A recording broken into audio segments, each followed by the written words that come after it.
ठंड में गरीब बहू की 100 फीट लंबी रजाई। रात का समय होता है। बाहर हर तरफ बर्फीली हवा चल रही थी। जैसे तैसे रात गहरी हो रही थी। ठंड और कड़कड़ाकर बढ़ रही थी। ऐसे में कच्चे मकान के अंदर गरीब कुंती हरिहर का बड़ा परिवार एक रजाई में गुजारा कर रहे थे।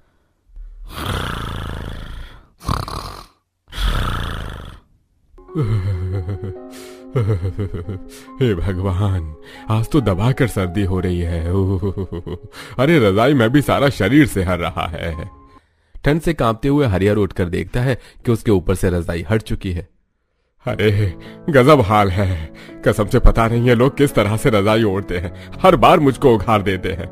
दिन भर कोल्हू के बैल की तरह भयंकर सर्दी में खट कर आओ और रात में ढंग से सोने को पूरा बिछोना ओढ़ना भी नहीं मिलता है।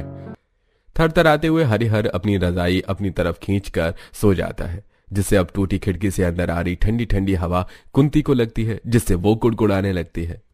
हे भगवान, इस बुढ़ऊ का धंधा पानी कितना ज्यादा खराब हो गया। जब देखो रात भर रजाई दबाकर सो जाता है। हाँ हाँ, खींच लो सारी रजाई। मेरे ओढ़ने को छोड़ना मत जरा भी। अरे भाग्यवान, है तो तुम्हारी तरफ भी रजाई। अरे मैंने सारी थोड़ी ली है।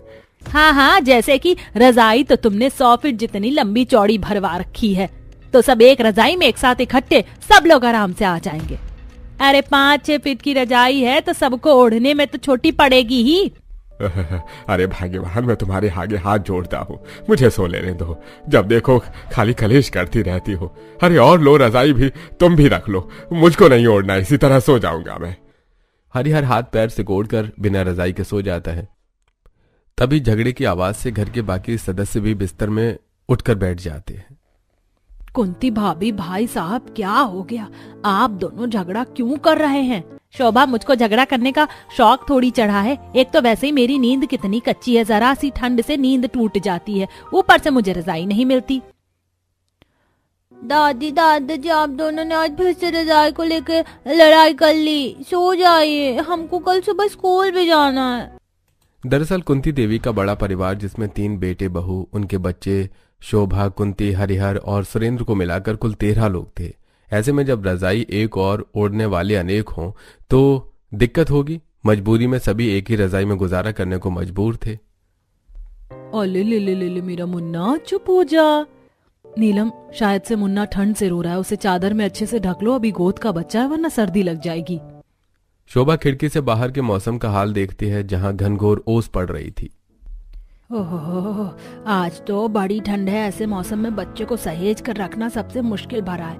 अभी तो चढ़ते ठंड में सर्दी से इतना बुरा हाल है। अब की बार दिसंबर जनवरी में कड़कड़ा कर ठंड पड़े, उससे पहले घर के लिए एक और रजाई खरीद के ले आओ। कैसे भी इतने बड़े परिवार का एक रजाई में सोना नहीं होगा। माँ, इस वक्त सर्दी के मौसम के चलते काम बहुत ही मंदा चल रहा है। हम तीनों भाई घर का खर्चा भी बड़ी मुश्किल से चला रहे हैं। पिछले 1 हफ्ते से फैक्ट्री में ज्यादा काम भी नहीं निकल रहा है, इसलिए सेठ ने हमारी तनख्वाह भी रोक रखी है। थोड़े दिन और रुक जाइए, जैसे ही हमारे पास थोड़ी ज्यादा पैसे आएंगे तो हम रजाई खरीद कर ले आएंगे। फिलहाल के लिए अब रजाई पर चर्चा खत्म करके आप लोग सब सो जाइए। इस तरह रात काली करने का कोई फायदा नहीं है, सवेरे काम पर भी जाना है। मगर मनोहर भैया, इस एक रजाई में सब लोग नहीं आ पा रहे हैं। कावेरी भाभी, मुझे एक चादर बिछाने के लिए दे दीजिए, मैं साइड में बिस्तर लगाकर सो जाऊंगी, इससे बाकी लोगों को रजाई मिल जाएगी। नुपुर, तुम नीचे मत सो, क्योंकि तुम्हें सर्दी बहुत ही जल्दी लग जाती है। तुम्हारी जगह में मैं और सरिता जेठानी जी बिस्तर लगाकर सो जाएंगे। मगर कावेरी बहू, घर में ओढ़ना तो एक ही है, बगैर ओढ़ने के कैसे सो पाओगी? ठंड लग गई तो लेने के देने पड़ेगी। माँ जी, आप चिंता मत कीजिए, हम कोई ना कोई जुगाड़ कर लेंगे। कावेरी बिस्तर देखने लगती है, जहां कोने में एक फटी सी चटाई सहेज कर रखी हुई थी, जिसे उठाकर वो जमीन पर बिछा देती है। कावेरी, इस पतली सी चटाई से काम नहीं चलने वाला, हमें बिछाने के लिए कुछ और बिस्तर की जरूरत लगेगी, क्योंकि बाहर बहुत ज्यादा सर्दी हो रही है। इस सिंगल चटाई पर सोकर हमारी तबीयत भी खराब हो सकती है। जेठानी जी, घर में जितने भी एक्स्ट्रा बिस्तर थे, मैंने सारे बिस्तर हमारे परिवार वालों को सोने में लगा दिए हैं। अब एक सिंगल चादर भी नहीं है। एक तो वैसे ही ओढ़ने के लिए रजाई नहीं है, और अब तो बिस्तर पर बिछाने के लिए कुछ नहीं है। तभी सरिता घर के कोने में रखी जूट की बोरी देखती है, जिससे कि उसे जुगाड़ आता है। ये जूट के बोरे किस दिन काम आएंगे? इसी को चटाई के ऊपर और नीचे वाली सतह पर बिछाकर थोड़ा मोटा बिस्तर कर लेते हैं। ये जूट की बोरी काफी ज्यादा गर्म होती है, तो इसका बिस्तर लगाकर सोने में सर्दी भी नहीं लगेगी। क्या बात है जेठानी जी, मैं तो कभी कभी सोचती हूँ आपके दिमाग में 5G की स्पीड जितनी तेजी में जुगाड़ कहाँ से आ जाता है। हम जैसे मिडिल क्लास बहू को इस तरह के जुगाड़ आ ही जाते हैं। चलो अब जल्दी से बिस्तर करते हैं। बाप रे जेठानी जी, बोरी का बिस्तर 5 मिनट में ही कितनी बुरी तरीके से शरीर काटने लगा। पता चले रात भर इस बोरी बिस्तर पर सोना सुबह तक हमें भारी पड़ जाए और पूरे शरीर में खाज खुजली मच जाए। देवरानी जी तुम बिल्कुल सही कह रही हो, मुझे भी थोड़ी थोड़ी खाज मच रही है। ऐसा करते हैं इसके ऊपर से अपनी साड़ी बिछाकर सो जाते हैं, नरम मुलायम है तो नींद आ जाएगी। दोनों अब डबल करके बिस्तर पर अपनी साड़ी बिछा देती हैं। पहले की तुलना में अब तो बिस्तर कुछ नरम मुलायम सा लग रहा है। ऐसा करो कावेरी, तुम अपनी साड़ी मत बिछाओ, इसे ओढ़ लेंगे। पर जेठानी जी, इस पतली सी साड़ी में ठंड थोड़ी भाग जाएगी। तो ठीक है, फिर जिस तरह हमने इस बोरी से बिस्तर का जुगाड़ लगाया है, रजाई का भी जुगाड़ बिठा लेते। साड़ी के ऊपर 5-6 बोरे साट लेते हैं। व्हाट एन आइडिया जेठानी जी। दोनों साड़ी के ऊपर से कुछ बोरों को साट कर सो जाती हैं, जिससे दोनों को थोड़ी बहुत गर्माहट का एहसास होता है। वैसे ही बोरी की रजाई तो काफी ज्यादा मात्रा में गर्माहट पैदा कर रही है। हाँ, लेकिन ये असली रजाई जितनी गर्माहट नहीं कर सकती। वैसे देखा जाए तो जितना लंबा चौड़ा हमारा ससुराल है, उसके हिसाब से तो ओढ़ने के लिए 20-25 फीट रजाई बनवानी पड़ेगी, तब जाकर बात बनेगी। लेकिन जब हमारे पतियों से एक 5-6 फीट की हल्की रजाई भी नहीं खरीदी जा रही, तो इतनी मोटी भारी रजाई वो कहाँ से भरवा पाएंगे? क्योंकि घर में कमाने वाले कम, खाने वाले ज्यादा हैं। फिर मकान का किराया अलग देना पड़ता है। जब खर्चा इतना ज्यादा है तो रजाई कहाँ से लेंगे? चलिए सो जाइए, सुबह खाना पीना भी बनाना होगा। दोनों बहू के अलग बिस्तर लगाकर सोने के बाद भी ससुराल वालों के बीच रजाई की खींचतानी रात भर चलती है। यूं ही ठंड में कुकुड़ते हुए सुबह हो जाती है। अच्छू, अच्छू। देखा, लग गई ना सर्दी। इसीलिए कहती हूँ रात को भी स्वेटर पहन कर ही सोया करो। मैं अभी काढ़ा बना देती हूँ, पी लेना। मुझको नहीं पीना कड़वा सा काढ़ा, इससे अच्छा एक न्यू रजाई खरीद लो ना मम्मी प्लीज। नेहा को नई रजाई खरीदने की जिद करते देखकर सरिता हताशा से भर जाती है। नेहा बेटी, तुम तो मेरी समझदार बच्ची हो ना, ऐसे जिद नहीं करते। और वैसे भी हमारे घर में एक रजाई तो पहले से ही सोने के लिए है। मम्मी हमको नहीं सोना इस इसी रजाई में, पता है उसमें बहुत ज्यादा सर्दी लगती है। ऊपर से रजाई भी दादा, कभी पापा, कभी चाचा खींचते रहते हैं। हम बच्चों को रजाई भी नहीं मिलती। मोनू बेटा, अभी तुम स्कूल जाओ। रही बात रजाई की, तो मैं तुम्हारे लिए नरम मुलायम रजाई बना दूंगी। सच्ची बच्ची मम्मा, आप मेरे लिए रजाई बनाओगी? मैं अपनी रजाई में अकेले सोऊंगा, किसी को भी अपनी रजाई नहीं दिखाऊंगा। नई रजाई की बात से मोनू खुश होकर स्कूल चला जाता है। तभी कुंती कहती है, सरिता बहू, तू तो अच्छे तरीके से देख रही है अभी घर के कितने बुरे हालात चल रहे हैं। तुझे बच्चे को इस तरीके से नई रजाई दिलवाने का दिलासा नहीं देना चाहिए था। माँ जी, मनोहर जी ने बोला है उनकी फैक्ट्री में काफी ज्यादा कपड़ों के कतरन निकल रखे हैं, तो मैंने घर पर लाने को कहा था कि कुछ कतरन से हम सर्दी के मोटे मोटे बिस्तर बना लेंगे और बच्चों के लिए गुदड़ी वाली रजाई बना देंगे। अच्छा अच्छा ठीक है बहू, जैसे गरीबों के नसीब में ये गुदड़ी वाली रजाई में ठंड काटना लिखा है, गरम गरम मुलायम रजाई में सोना तो बस अमीरों के भाग्य में होता है। ऐसा कहते हुए कुंती की बातों में गरीबी, दुख और टूटा मन दिख रहा था। सही कहा भाभी, हम दोनों ने भी सारी जिंदगी दुख और गरीबी ही काटी है, और बेचारी हमारी बहुएं और पोते पोती भी गरीबी देख रहे हैं। सरिता बहू, ये रजाई ले जाकर थोड़ा धूप में डाल दो। सरिता रजाई उठाकर आंगन में लाकर सूखने डाल देती है। तभी रजाई जगह जगह से फटी होने के चलते काफी सारी रुई आंगन में फैल जाती है। बगल में ही नीलम अपने बच्चे को धूप में लिटाकर तेल लगा रही होती है। जेठानी जी, फिर से रजाई कहीं से फट गई है, रुई बाहर निकल रही है। तभी कावेरी रजाई के फटे हिस्से को देखकर गरीबी से कुड़कुड़ करने लगती है। इस बार तो रजाई जरूरत से ज्यादा ही फट गई है। अरे अब तो इस रजाई के चिथड़े हो गए हैं, पता नहीं कब तक इस चादर जितनी पतली रजाई को चलाना पड़ेगा। कावेरी अभी ऐसा कह रही होती है कि तभी सामने के घर में रहने वाली अमीर परिधि अपनी बालकनी में आकर रजाई फैलाने लगती है। रजाई देखने में बहुत ही मखमली, महंगी और नई लग रही थी। लगता है हमारी पड़ोसन ने नई रजाई भरवाई है। डिजाइन भी देखने में कितना सुंदर लग रहा है और रजाई का अर्ज भी कितना लंबा चौड़ा है, कम से कम 10-15 फीट की है। और एक हमारी रजाई है जो पूरी तरीके से घिस गई है, इसमें तो ठंड भी नहीं रुकती। दोनों अभी पड़ोसन के रजाई को देखकर बातें कर रही होती हैं कि तभी परिधि बड़बड़ाने लगती है। तुम दोनों को सुबह सुबह कोई काम धंधा नहीं है क्या, जो आंखें जमाकर नॉनस्टॉप मेरी नई नई रजाई को घूरे जा रही हो? परिधि बहन, हम तो केवल ऐसे ही बस देख रहे थे। आपकी रजाई का कलर काफी फैंसी और रजाई की लेंथ भी काफी ज्यादा है। क्योंकि मैंने स्पेशली ऑर्डर देकर 15 फीट की लेंथ की रजाई बनवाई है। काफी सॉफ्ट और मुलायम है। ये रजाई प्योर कपास की है।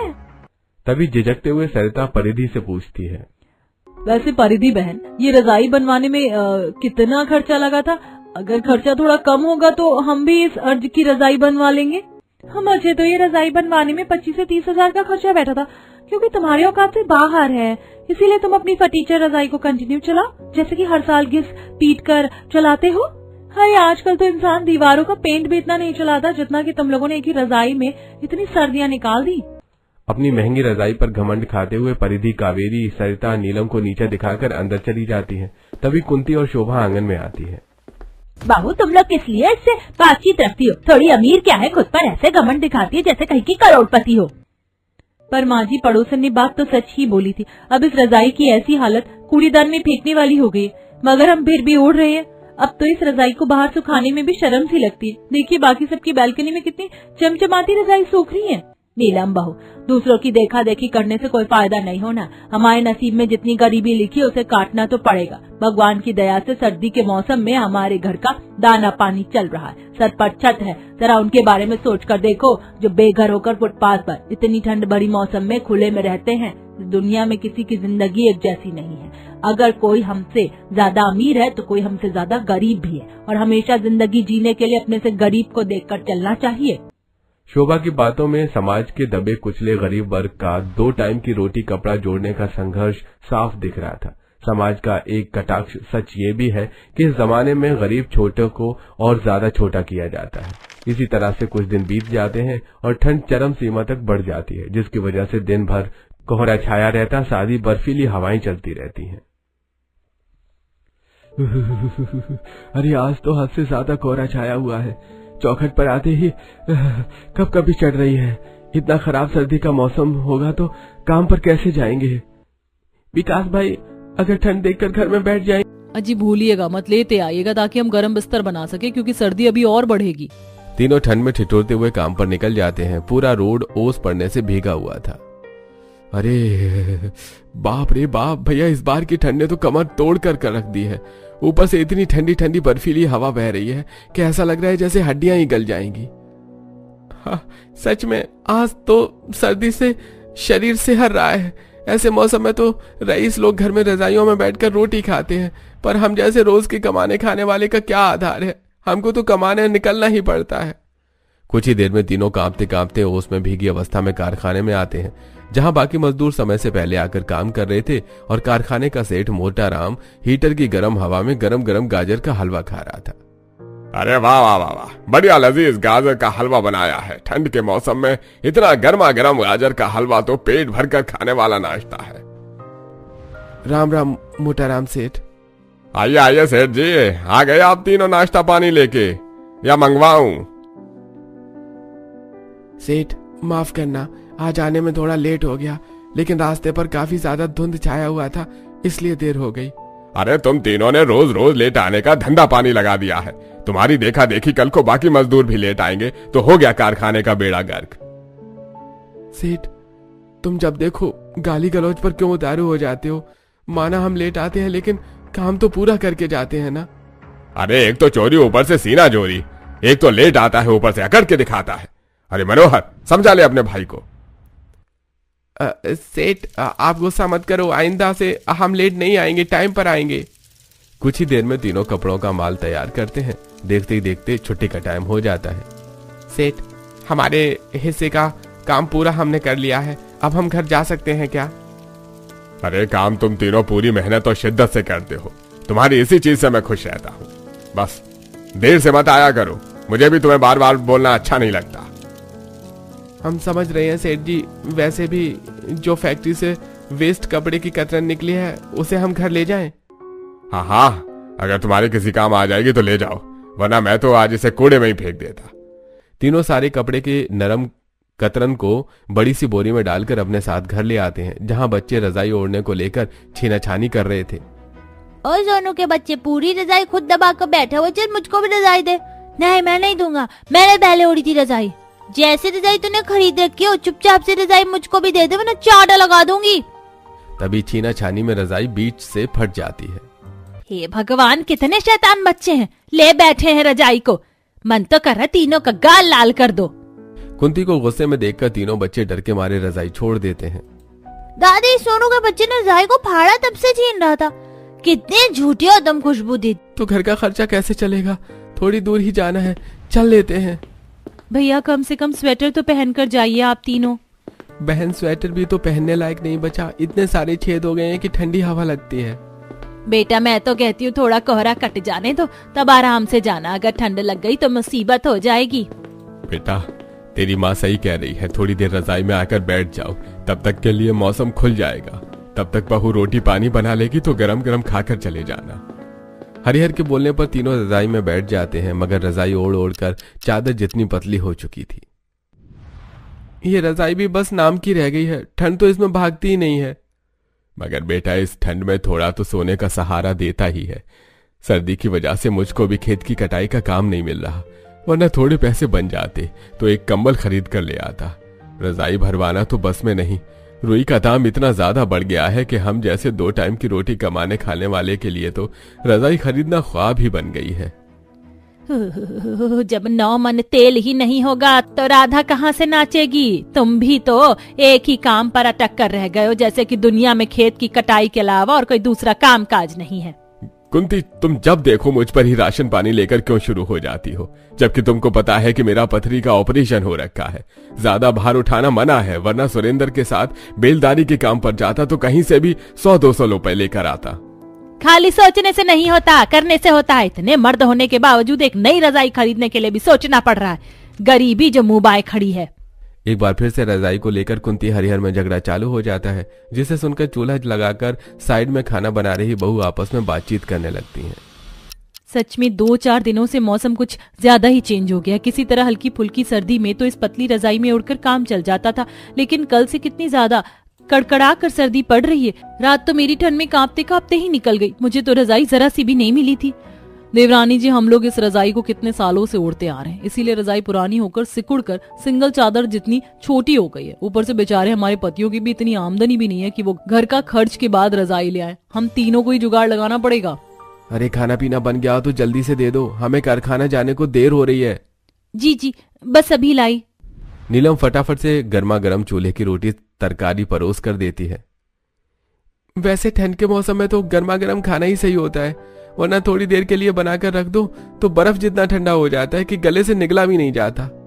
ओढ़ने के लिए नरम गरम रजाई ना सही, गरम गरम रोटी तो खाने को नसीब ही हो गई। इसी से थोड़ी बहुत शरीर में गर्माहट आ गई, काम पर जाया जा सकता है। तीनों खाना खाकर जैसे ही काम पर जाने लगते हैं तो सरिता मनोहर को बोलती है, अजी आपने कहा था कारखाने से कपड़े के कतरन लेकर नहीं आए। अरे काम के चक्कर में रोज लाना भूल ही जाता हूँ, आज आते टाइम याद से लेते आऊंगा। तुम भी रजाई खींच रही थी? चुप कर एकदम, मैं देख रही हूँ आजकल तेरी बदमाशी बहुत ज्यादा बढ़ गई है। एक रजाई थी उसको भी फाड़ दिया। दादी कान पकड़ कर सो रही है, लेकिन मैं जानबूझकर रजाई नहीं फाड़ी। माँ इसमें सोनू की गलती नहीं है, ये रजाई बिल्कुल अंदर से सड़ गई है, इसलिए बच्चों को जरा से खींचने पर भी फट गई। माँ जी आप परेशान मत होइए, आज ये लोग कपड़ों की कतरन लेकर आए हैं ना, आज की रात कैसे भी काट लेंगे, कल किसी तरह हम नई रजाई बिठा देंगे। उस दिन मजबूरी में पूरा गरीब ससुराल सर्दी में बोरी ओढ़कर सोता है, जिसे सुबह तक सबके शरीर में खुजली होने लगती है। मम्मी शरीर में बहुत तेज खुजली बज रही है। खुजली की वजह से बच्चों के शरीर से खून निकलता देख कावेरी की आंखों में आंसू आ जाते हैं। लगता है रात को बोरी ओढ़कर सोने से ही बच्चों को खुजली लग गई है। बच्चों की स्किन नाजुक होती है, जल्दी से खाना पीना बनाकर हम रजाई बनाना शुरू कर देंगे। धूप भी हल्की खिल रही है तो आंगन में रजाई बिठाएंगे। घर के अंदर तो जगह कम है तो रजाई ज्यादा फिट की नहीं बन पाएगी। कुछ ही देर में खाना पीना बनाने के बाद तीनों फटी रजाई को बाहर लाती हैं और उसके अंदर से रुई को निकालकर उसे थापी से धुनने लगती हैं। ये देखकर पड़ोसन गायत्री शारदा आती है तो, अरे अरे तुम तीनों पुरानी रुई को क्यों धुन रही हो? रजाई बनाने का काम शुरू कर दिया है क्या घर बैठे बैठे? नहीं नहीं आंटी, वो हमारी रजाई फट गई है तो बस उसी की रुई से दोबारा से दूसरी रजाई तैयार कर रहे हैं। मगर ये रुई तो एकदम खराब और चिपक गई है तो इसकी रजाई बढ़िया थोड़ी बैठेगी। आंटी जी पुरानी रुई को भी धुन कर उससे हल्के फाहे का बनाया जा सकता है। अच्छा जी, ये बात तो मुझे पता ही नहीं थी। वैसे मैंने कुछ चादर ठंड के कपड़े निकाल कर रखे हैं, तुम्हें चाहिए हो तो ले लेना। आंटी जी अगर चादर आप हमें अभी दे देती तो हम सोच रहे थे थोड़ी ज्यादा फिट की लंबी रजाई बना लेते। हाँ हाँ सरिता बहू, क्यों नहीं, चलो अभी चल कर ले आओ। सरिता शारदा के साथ उसके घर जाती है, जहां वो अपने मैट साइज गद्दे के डबल बेड से ज्यादा लंबे चौड़े साइज की सारी चादर कपड़े भी देती है, जिसे लेकर सरिता घर आती है। पड़ोसन गायत्री भी कहती है, वैसे मैंने भी कुछ पुरानी रजाई ऐसे ही तय करके रखी है जो कि मैं ओढ़ने में इस्तेमाल नहीं करती, तो अगर चाहिए हो तो ले आना। हाँ हाँ क्यों नहीं आंटी, अब दे दीजिएगा, उसकी रुई से हमारा काम बन जाएगा। वैसे तो कुंती का परिवार बहुत ही गरीब था, लेकिन पड़ोसियों के साथ उनका स्वभाव काफी ज्यादा अच्छा था, इसलिए पड़ोसी जहां तक हो सके उनकी मदद किया करते थे। अब तीनों बहुएं चादर को जोड़ जोड़ कर उसे सिलना शुरू करती हैं। शाम गुजरते गुजरते वो 40-50 फीट जितना लंबा चौड़ा कपड़ा तैयार कर लेती है। आज तो पूरा दिन ठंड में सुई चला चला कर मेरे तो हाथ झिनझिना से गए हैं। हम अगर खुशी इस बात की है कि हमने एक ही दिन में अपनी 100 फीट लंबी रजाई का काफी काम निकाल लिया। वैसे अब ओस पड़ना शुरू होगी, चलो सारा सामान उठाकर अंदर चलते हैं। शाम की धूप जाते ही ठंडी ठंडी हवा सनसनाती देखकर तीनों गरीब बहू अपनी रजाई का काम वहीं खत्म करके अब घर के अंदर आती हैं और पूरा परिवार रात में खाना खाता है। अरे खाना खाते ही मेरा तो तन बदन बिल्कुल बर्फ जितना ठंडा हो गया है। बहू जल्दी से बिस्तर कर दे, और रजाई कहाँ है दिख नहीं रही। अरे अभी रजाई बनकर तैयार नहीं हुई, बस तीनों ने खोल सिला है, 2-4 दिन लगेगा। अरे इतनी भी क्या 100 फीट की लंबी रजाई बना रही हो तुम लोग, जो बन ही नहीं रही। आज फिर से ठंड में सिकुड़ कर सोना पड़ेगा। कुछ ही देर में बहुएं बिस्तर कर देती हैं और पूरा परिवार उसे 50 फीट लंबे चादर को ही लपेट कर सो जाता है, जिसे आज पूरा परिवार आराम से उस चादर में सो जाता है। किसी का भी शरीर खुलता नहीं है। अगले दिन सर्दी की वजह से धूप नहीं निकलती, तो तीनों बहू को अब आंगन में कहर बरसाती ठंड में ही रजाई का बाकी का काम बढ़ाना पड़ता है। शुक्र है हमारा 100 फीट लंबा चौड़ा कवर तो तैयार हो गया, बस इसके अंदर रुई भरनी है। हमारे पास ज्यादा रुई नहीं है, रुई कम रहेगी। फिलहाल के लिए जितनी रुई है उसे भरकर देखते हैं। तीनों थरथराते हुए रजाई के खोल के अंदर रुई डालना शुरू करती हैं, मगर वो आधी रहती है। इतनी सी रुई तो हमारी आधी रजाई भी नहीं भर पाई। रजाई अगर पतली बनेगी तो ज्यादा गर्माहट नहीं करेगा, हमें भारी रजाई बनाने के लिए कुछ जुगाड़ करना पड़ेगा। तभी तीनों एक दरी वाले को जाते देखती हैं, जिसके पास काफी सारे ऊनी कपड़े होते हैं। दरी बनवा लो, दरी, कपड़े और चादर की दरी बनवा लो। इस दरी वाले के पास कितने ऊनी कपड़े हैं, इससे हमारा काम बन सकता है। अरे ओ दरी वाले भैया, रुकना जरा। हाँ बहन जी, बोलो, दरी बनवानी है? भैया हमें दरी नहीं बनवानी, बल्कि ऊनी कपड़े चाहिए। कैसे रुपए किलो बेचोगे?